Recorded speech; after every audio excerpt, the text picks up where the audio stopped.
The vault door moaned shut behind the team, stone swallowing sound as if the ancient building wanted to keep the secret. Detective Samuel Sam Wilson, a 32-year-old rookie with a badge that still had a shine, stood in the secure room and felt the cold marble through his soles. Neon from the emergency kit washed the walls with an artificial glare.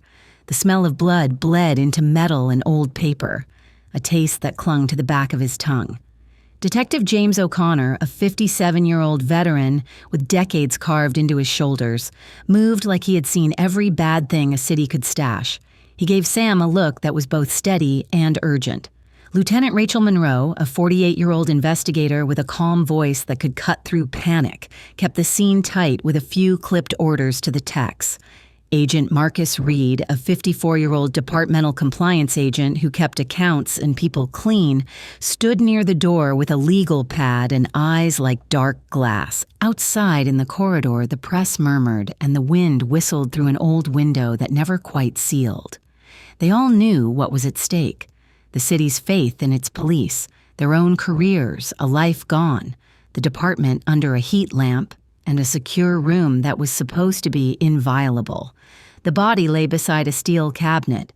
Evelyn Hart, a city contracts analyst who flagged irregularities, a witness the department needed alive, a house contract in her bag marked with a blue tab. Sam kept his breath even. A forensics tech shivered and lost grip of a powder brush.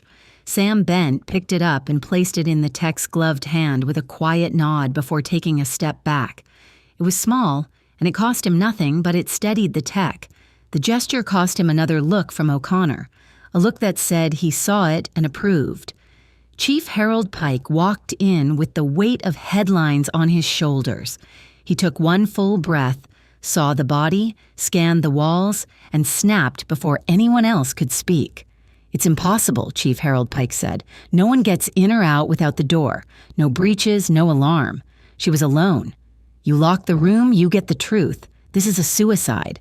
"Then explain the bruises," Rachel said. "Explain the ligature marks. Explain the lack of fibers on her hands."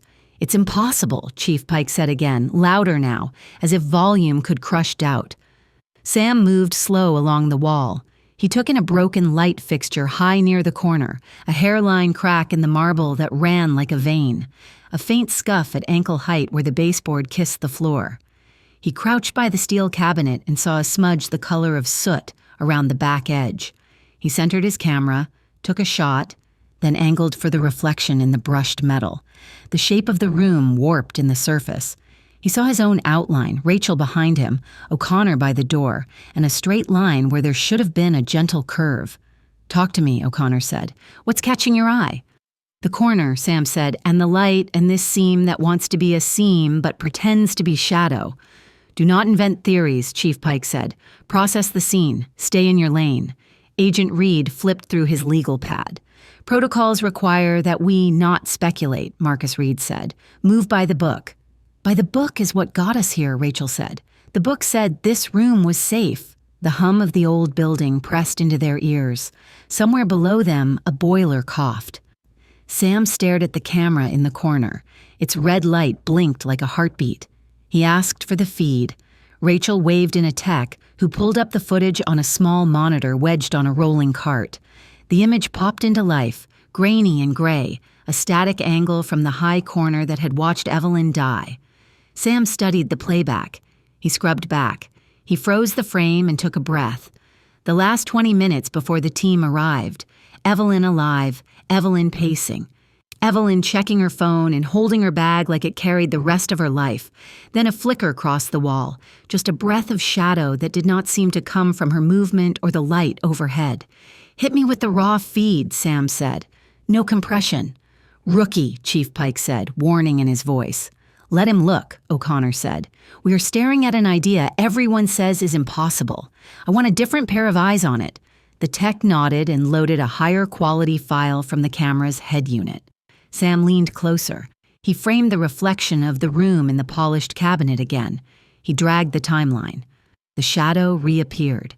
It ran straight down the wall in a clean line, bright then gone, like a reflection from a moving mirror. He moved the playhead back and forth, eyes narrowing. "Can you explain it?" Chief Pike said, impatience already curdled into disdain. "Not yet," Sam said. He looked at the broken fixture again. He looked at the hairline crack. He followed it to the baseboard, then back up to the junction with the light. He imagined the wall behind the wall. He imagined an entry that was never on the plans. He saw the building not as a museum of marble and glass, but as a stack of secrets. "Everyone likes locked rooms," O'Connor said. "They feel safe. They make juries feel smart when they think they understand them." "What jury?" Chief Pike said. "There will not be a trial because this was a suicide." Sam did not respond.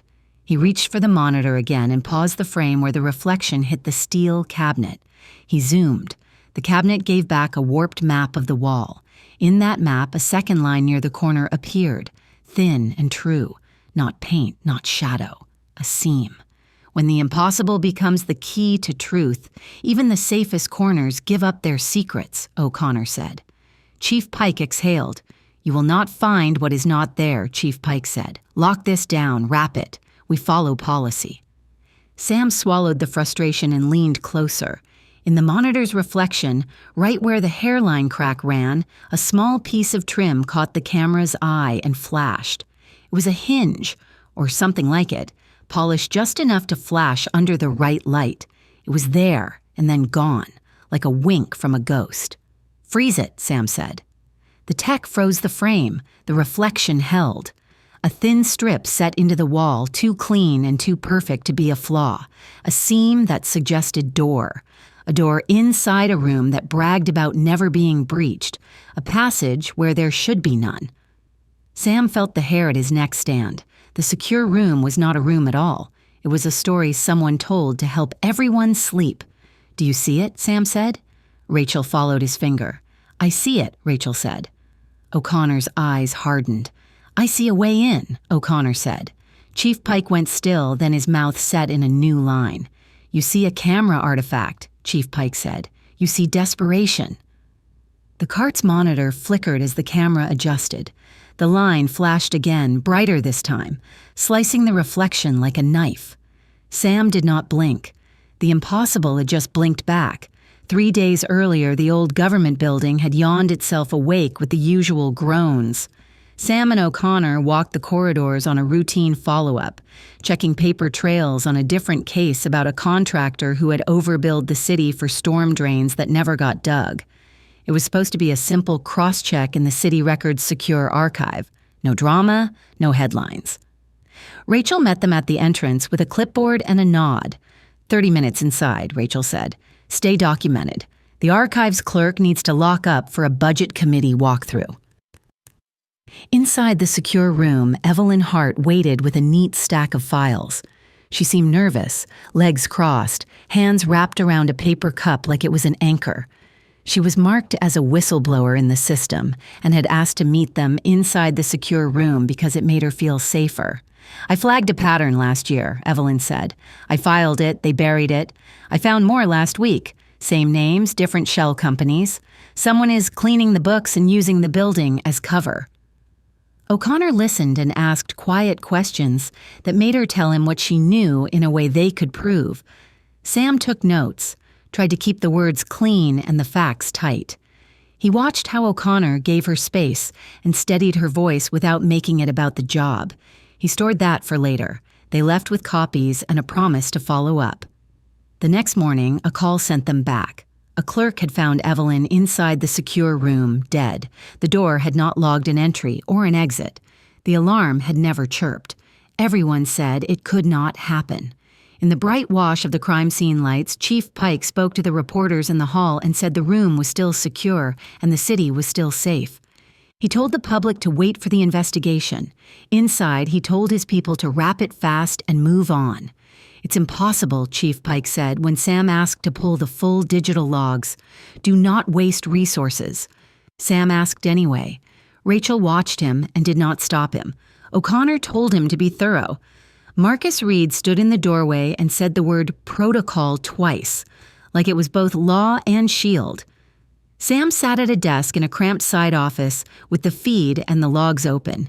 He worked through the night and burned his eyes on grainy footage and timestamps that did not quite line up. He called building services and asked for archived blueprints. He called the city's historical commission and asked for earlier versions. He laid the oldest against the newest and felt something cold climb his spine. On a print dated 15 years back, the secure room was simple and rectangular, with fat walls and a single vault door. On a print dated 8 years back, a new notation had been added in tiny script. A cluster of measurements tucked against a corner. The measurements did not match any visible structure. No one had signed the note in a way a civilian would understand. A code, not a name. He laid the paper against the monitor and traced lines with his finger. He overlaid the footage in his mind. The corner where the notation pressed into the wall was the same corner where the camera had hiccuped. Rachel walked in with coffee and set it down. "You are pushing a lot of sand uphill," Rachel said. "I need to know if the room is what it says," Sam said. "What do you think?" Rachel said. "I think someone added something to the room and hid it in plain sight," Sam said. "Who signs off on modifications this deep?" Rachel said. "People above our pay grade," Sam said. O'Connor appeared in the doorway like a shadow that had decided to help. "Follow the paper," O'Connor said. "When paper runs out, follow the angle." Sam went back to the footage and asked for raw files stored locally in the camera head. He had to call 3 times and promised to sign 2 extra forms. When the files finally landed, he paused them and ran through a digital handshake routine that told him the frames had not been altered. He moved through the last 2 weeks, cleaning crews, a stray council aide walking past the door to use the restroom, Evelyn in and out twice for documents. Then one afternoon, 3 days before she died, a shadow on the wall that made no sense. It did not belong to a person in the room. There was no one in the frame. The light did not move. The door did not open. But the shadow flowed down from the corner in a straight line, as if a panel slid and closed. He drew the old blueprint on a sheet and sketched the invisible line. He layered the live frame upon it in his mind until they matched. O'Connor set a call on speaker and reached an old friend in building services. "Off the record," O'Connor said. "We need to know if the room has had any architectural modifications." "Everything gets modified," the friend said. "That building is a museum with a security budget, but I never touch the secure room. That goes through an executive channel." "What channel?" O'Connor said. The friend named a committee. The name felt like concrete in the mouth. The committee had oversight on internal security upgrades and had a special key to the building's secrets. The committee could authorize quiet changes without leaving many fingerprints. Sam pulled the file on the committee. He fast scanned and found the authorization code stamped next to the notation on the 8-year-old blueprint. The code pointed to a sign-off that was not a name anyone outside could read. It was a string that only meant something to those who worked on the inside. Rachel leaned in close. "Overlay it on the live feed," Rachel said. Sam dragged the blue line in his drawing to match the angle on the monitor. He tilted the paper until the lines aligned exactly. He pressed the paper to the screen and held it there, like he was pinning the past to the present. On the screen, in the gray haze of the camera's grain, a shape materialized where nothing should be. It was the outline of a person, there for half a second in the hinge of 2 frames, just where the blue line ended. It was like a figure slipping out from behind a curtain and tucking back again. Rachel set the coffee down hard enough to slosh. "Tell me I am not seeing that," Rachel said. "You are," Sam said. "Then we have a problem bigger than a murder," O'Connor said. In the screen's flicker, the shadow stood again.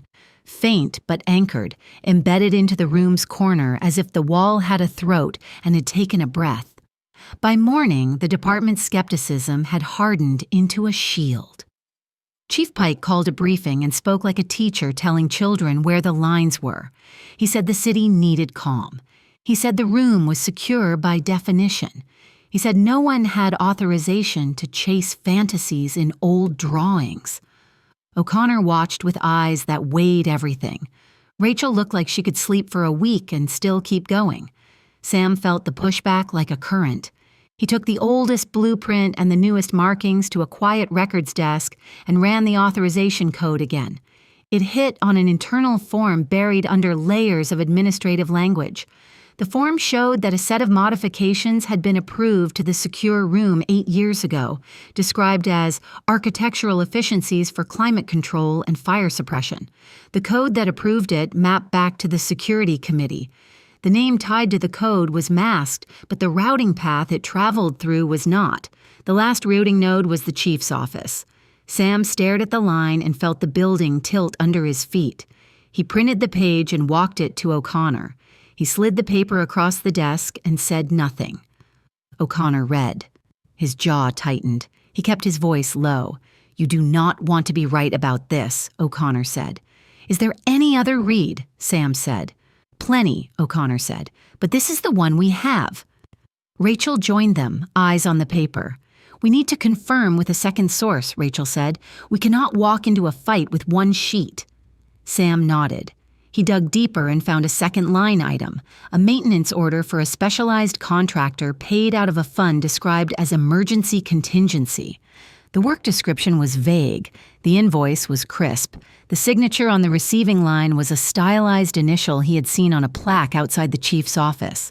Not a full signature, a mark people only used when they assumed no one would look. "Tell me this means something else," Sam said. O'Connor took a breath and let it out. "You cannot trust anyone," O'Connor said, "not when the stake is power." Sam felt a weight clamp on his chest. He liked the world better when it had simple lines. He looked across the bullpen. Marcus Reed stood over a junior detective's shoulder, asking polite questions that hit a blade. Marcus moved through the department like someone who kept score in a book no one was allowed to see. They set up an off-hours meet in a small conference room with walls that did not reach the ceiling. They spoke in low voices as if the building had ears. Rachel argued for an internal approach. O'Connor argued for control. Sam argued for the truth, even if it hurt. "Every minute we delay is a minute someone wipes a drive," Sam said. "Every minute we go wide without confirmation is a minute. We hand the chief an excuse to shut us down," Rachel said. "You're both right," O'Connor said. "So we walk a thin line. We will rework the scene tonight. We will own the room." They agreed. Sam left first. He walked down a stairwell that smelled of dust and old rain. His phone buzzed in his pocket, an unlisted number. He answered and heard a voice that had been sanded down to hide. The voice did not say hello. "You are digging in the wrong corner," the voice said. "Who is this?" Sam said. "The man you trust most has a key to the door you are trying to open," the voice said. "The veteran, Detective James O'Connor. He knows the compartment. He used it once." Sam stopped on the landing, pulse hammering. "Say that again," Sam said. "He knows where the wall splits," the voice said. "Ask him about a night 11 years ago. Ask him who he protected. Ask him how far he will go now." "Who are you?" Sam said. "Someone who wants the truth without ending up in a river," the voice said. The line clicked dead. Sam stood in the stairwell with a city of noise below him and a silence in his chest that hurt. He wanted to call O'Connor and throw the words at him and watch the man he respected knock them out of the air. He wanted to believe the call was a lie, made to break a team that had just started to trust each other. He went back up the stairs and found O'Connor reading case files like they could save his life. "Are you okay?" O'Connor said. "I need to ask about a night 11 years ago," Sam said. O'Connor did not blink. He did not smile. He did not lie. He stared at Sam like he understood exactly why the question had been asked and exactly how deep the cut went. "Later," O'Connor said. "Right now we have to prove a wall is a door." Sam heard the hallway's wind scrape the edges of the building. He felt the ground shift under the team. Somewhere, the person on the phone had thrown a match and walked away. Night draped the building in a hush that felt like a trap. Sam, O'Connor, and Rachel slipped past the empty front desk with a quiet nod to a guard who owed O'Connor a favor. They wore plain clothes and carried only what they needed: a slim tool roll, a camera, a small light, a chain of custody form already signed by Rachel to keep the evidence whole. In the secure room, the air felt colder, as if the building had a pulse that slowed after dark. They worked the corner. Sam traced the seam with a gloved finger, found a tiny variance in the paint finish, and tapped it with his knuckle. The sound changed. hollow inside, then solid. Rachel shined a light low and swept up. The seam took the light and gave it back in a thin line that moved when Sam pressed. Hidden fasteners, Rachel said. Scaled for maintenance crews who sign non-disclosure agreements. Scaled for someone with a reason to disappear, O'Connor said. They cataloged the seam and then stopped. They could not break it open without making it clear someone had been in the room after hours. They did not have a warrant. They worked in the narrowest legal shadows because the truth required it, but they would not burn the case. Sam backed away and turned to the records rack. He found the camera control box that sat in a steel cage, its lock tagged with a maintenance sticker. The tag date looked wrong. It read like it had been changed last week, but the edges had the dullness of a sticker that had been there months. He lifted it with a gloved nail. Another sticker lay under it with a different date. Someone had stacked lies. Pull the box and check the internal logs, Rachel said. Sam unscrewed the cage and slid the box out. He lifted the lid and found a small thumb drive seated inside like a stowaway. He cataloged it and bagged it. He did not insert it. They would keep that for another room with a clean machine. A set of footsteps sounded in the hall. The team froze. The handle turned. Agent Marcus Reed walked in with a coffee and a smile that did not move his eyes. "Working late," Marcus Reed said. "Anyone want a cup?" "Not thirsty," Rachel said. "Protocol says I should be looped in before you pull hardware," Marcus Reed said. "We are within scope," Rachel said. "Within whose scope?" Marcus Reed said. "Ours," O'Connor said. Marcus's eyes touched each of them. He put the coffee on a cabinet and stepped closer to the wall as if the seam were a familiar friend. He kept his hands in his pockets. "Seeing ghosts," Marcus Reed said. Sam watched him. "Where were you the night Evelyn died?" Sam said. Marcus smiled again. "Home," Marcus Reed said. "We pulled traffic cameras," Sam said. "Your car was here at midnight and again at 3. Your badge did not log entry. How did you get in?" Marcus's smile did not falter. "You should be careful where you stand," Marcus Reed said. "Sometimes doors open under your feet." He left after a minute, taking no coffee and placing a new weight on the air. The team stared at the closed door for a long time. "His alibi is smoke," Sam said. Rachel's phone buzzed. She read and blanched. "Internal Affairs opened a parallel file," Rachel said. "Chief Pike assigned Marcus to supervise it." "Of course he did," O'Connor said. They packed the box and left the room cleaner than they found it. They walked the building in reverse, watched by windows that had seen too much. On the 3rd floor near the chief's suite, the hall lights buzzed. A framed photo of a ribbon cutting hung crooked. O'Connor straightened it without thinking. He paused at the chief's door and listened. Voices inside, low and pressed. One voice a steel trap. "Chief Pike." They moved on. They found an empty conference room and closed the blinds. Sam set the thumb drive on the table and pushed it to the center like it was a grenade. Rachel set a clean laptop they kept separate from the network. She inserted the drive and opened a folder. The directory showed camera logs and maintenance schedules. It also showed a second directory with a name that pretended to be a software patch. Rachel opened it. Video clips played. They were short and choppy. A corner of the secure room, a shadow stepping out from behind the wall. A hand with a glove. A figure in a dark jacket with a crest that looked like it held a shield and a balance. The figure's profile turned half to the camera. It was Marcus Reed. Sam felt air rush from his lungs. "It is him," Sam said. Rachel scrolled. Another clip, the same figure in the wall. He was not working alone. A second man's silhouette slid into frame at the edge, tall and thick in the shoulders, face turned away. The man reached up and touched the broken light fixture like he knew it was supposed to break. Rachel froze the frame and enhanced slowly.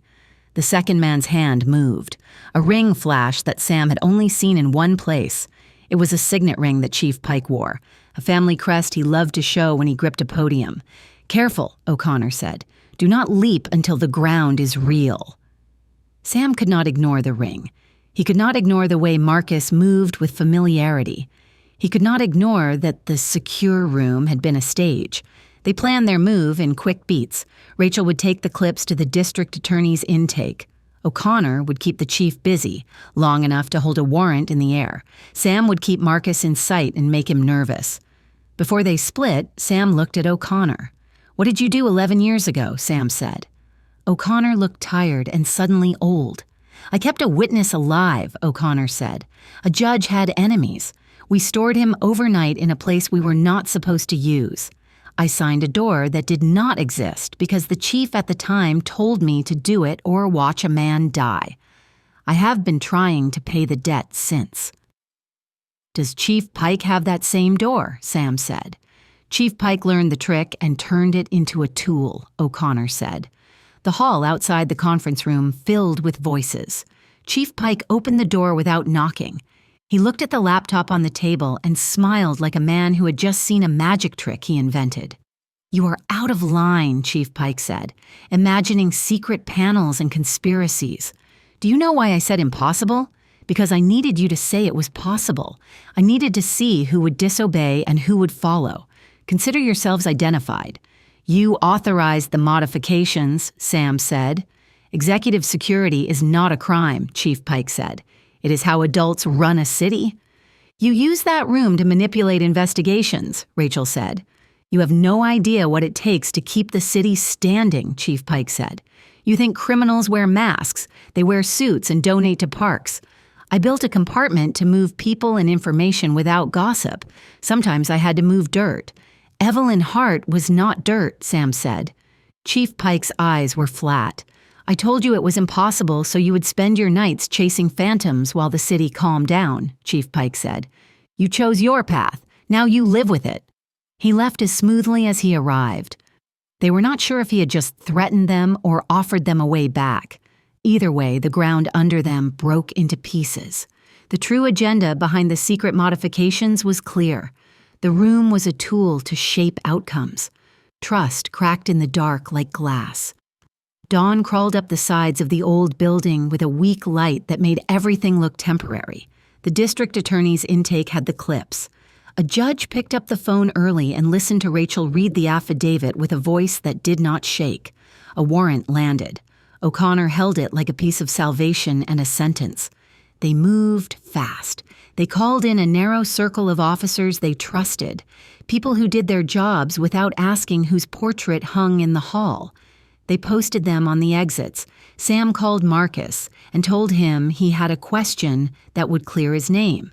Marcus agreed to meet in the secure room, a place where he felt strong. He said 10 minutes. He said, "Come alone." O'Connor met Sam at the lobby with a look that said not to. "We go together," O'Connor said. Rachel slid them both a small radio. "No hero speeches," Rachel said. "Get him out." They walked into the secure room with the warrant and a calm that cost them effort. The room felt like it remembered them. The seam in the corner waited. Marcus entered through the main door, then drifted toward the wall as if pulled. He kept his hands visible and his smile in place. He was dressed cleaner than usual, a new jacket with a crest on the pocket. "You wanted to ask me something?" Marcus Reed said. "I wanted to ask why you were in the wall," Sam said. Marcus's smile did not crumble. It vanished. "You brought a warrant," Marcus Reed said. "We brought a cage," O'Connor said. "Big words for a tired badge," Marcus Reed said. Sam took a slow step to his left, cutting the angle so Marcus was between him and the seam. "You killed Evelyn Hart," Sam said. Marcus laughed once. "You think I am that clumsy," Marcus Reed said. "You are not clumsy," Sam said. "You are careful. You wore gloves. You cut the camera overlay. You used the compartment like a hallway. You could come and go without leaving a door trail, but you believed the secure room was a character that would carry your alibi." "You learn new words," Marcus Reed said. "Open the wall," O'Connor said. Marcus's eyes flicked to the seam. It was small, but Sam saw it. O'Connor saw it too. Sam moved his jacket slightly, enough to show he did not have a gun in his hand. Marcus took that as comfort and shifted a foot back, heel touching the baseboard. Sam dropped his voice. "The hinge pin looks worn," Sam said. "That panel will stick if you do not take the weight off." Marcus hesitated just long enough. That was the tell. He knew the panel. He knew the trick. He had used it. Rachel's voice crackled softly in Sam's ear. "We have the exits," Rachel said. "Chief Pike is in his office with 2 aides. The district attorney is in the lobby. Do not let him slip." Sam looked at the broken light fixture and then to O'Connor. "Make him think the room is about to betray him," Sam said. O'Connor nodded once. He reached up and gave the broken fixture a twist. The housing sparked. The emergency light flickered and the room fell into a quick disorienting pulse of shadow and glare. In that jitter, the reflection on the steel cabinet flashed in a way that turned the seam into a bright line. Marcus made his move. He slid a finger into a notch so small no one would see it without knowing it and pressed. The panel popped with a whisper, a door in the wall that breathed. He started to slip through. Sam stepped into him and used the door itself. He slammed the panel back, pinching Marcus's shoulder between wood and stone. He aimed his weight at the hinge to jam it. Marcus grunted and swung a backhand that caught Sam across the jaw. Sam staggered but held the panel. O'Connor moved in, took Marcus by the wrist, and locked his arm high. "Stop," O'Connor said. Marcus fought with a calm fury. "You have no idea who you are crossing," Marcus Reed said. "Try me," O'Connor said. They wrestled the panel open and forced Marcus backward into the compartment. It was a narrow throat behind the wall. A maintenance channel widened and dressed for secret use, with foot scuffs on the ledge and felt pads placed by someone who did not want noise. Rachel entered with 2 officers who knew how to come in, quiet and strong. They pulled Marcus out and cuffed him. Chief Pike's voice came from the hall. He did not shout. He called their names like an invitation. They turned and saw him at the threshold, signet ring hard in the light. "You made a mess," Chief Pike said. Rachel held up the warrant. "You authorized that wall," Rachel said. "I authorized a protective measure," Chief Pike said. "If someone abused it, I will be the first to demand accountability." Marcus looked at him with a mix of resentment and expectation. "You said we would be fine," Marcus Reed said. "You said the rookie could not make it stick." Chief Pike did not answer. His face closed like a door. The district attorney stepped in behind him with 2 deputies. The room condensed. O'Connor took a breath like a man stepping into cold. He spoke loud so the hall could hear. "I signed a door like this once under a different chief to keep a man alive," O'Connor said. "I did wrong by the rules to do right by a life. That was my choice, and I will wear it. This chief built a system of secret doors and used them to bend investigations and bury truth. That is his choice. He will wear that too." Chief Pike looked at O'Connor like he had never seen him before. "You just ended your career," Chief Pike said. "Careers end," O'Connor said. "So do lies." The district attorney guided deputies toward the chief. Rachel read out the charges for Marcus, voice steady as a metronome. Sam watched Marcus's eyes and saw a man trying not to see the way things had turned. He felt the building relax a fraction, as if the walls could finally breathe. In the hours after, statements were taken. The mayor's office sent people. The press called the secure room a stage. The city argued about what security meant. The department bled and then started to clot. The chief was placed on leave and then in cuffs. Marcus was logged and processed. O'Connor stood in a corner and talked to a recorder about a night 11 years ago and a choice he had carried like a stone. He did not defend it. He did not excuse it. He told it and let it stand. Sam stepped into the compartment and found what the light had not shown from the outside. On a narrow shelf behind the panel, tucked under a strip of felt, lay a slim drive with a strip of red tape. He bagged it, logged it, and wrote its label in careful block letters. It was encrypted. The elevator of its secrets waited. Rachel joined him. "There are going to be hearings," Rachel said, "policy changes, people who want you quiet." "I'm not good at quiet," Sam said. "Good," Rachel said. "We need that." O'Connor walked in and leaned against the door jamb. He looked like someone had lifted a weight and replaced it with a different kind. "You connected the dots," O'Connor said. "You did not let impossible win." Sam nodded. "How does the truth emerge when everyone believes the answer is impossible?" Sam said. "It emerges when someone refuses to accept the word impossible as a reason to stop," O'Connor said. Outside, the city noise rose like a tide. A reform committee convened. The department posted new rules for secure spaces, rules with sunlight baked in. Young detectives saw what a rookie could do. Older ones remembered what the job was for. The building settled around a new story it would have to tell now. Sam looked down at the red tape drive. It felt heavier than plastic. He knew the case was not a neat ending. Justice had broken through a door, but deeper rooms waited. "What is on it?" Rachel said. "Another door," Sam said. He put the drive in evidence, logged under a temporary hold, the kind that kept it safe, and made it someone's job to open. He knew the file might hold names that would throw sparks. He knew some sparks burn clean and some burn everything. The radio crackled. The district attorney asked for a debrief. The press called Sam a hero and a problem in the same sentence. O'Connor clapped Sam on the shoulder, a simple touch that meant more than a speech. They stepped out into the corridor where the wind pressed through the bad window and carried the smell of rain toward them. The marble was still cold. The lights were still harsh. The city was still confused and angry, and the work was not done. But the killer had been inside the room, and now he was not. The truth had made it through a wall that pretended to be a fact. The department would change because it had to.